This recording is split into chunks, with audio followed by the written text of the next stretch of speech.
ఇవాళ మీ అందరినీ కూడా కోరుకునేది ఏంటంటే, యువత మన దగ్గరికి రావాలనుకుంటున్నారు. గోడలు కట్టకండి, గోడలు కట్టకండి దయచేసి. రాజకీయాల్లో చాలా మంది రావాలనుకుంటున్నారు. కేసీఆర్ గారు లాంటి నాయకత్వం, కేటీఆర్ గారు లాంటి నాయకత్వం, ఇందులో మేము పనిచేయాలి, మేము గులాబీ జెండా ఎత్తాలి, తెలంగాణని అభివృద్ధి దిశకు మళ్ళీ తీసుకుపోవాలి అని అన్నప్పుడు కొత్త రక్తం రావాలి, దాన్ని మనం రానివ్వాలి.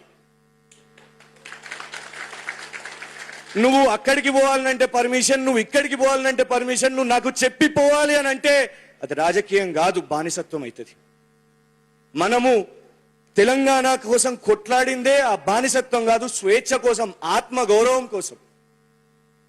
అందరి దగ్గరికి వెళ్ళండి, ఎవరి దగ్గరికి మీకు నచ్చిన వాళ్ళు ఎవరి దగ్గరికన్నా వెళ్ళండి, కానీ గులాబీ జెండా మోసే ఏ నాయకునితోనైనా మీరు పోయి కలిసి కదం వేయండి.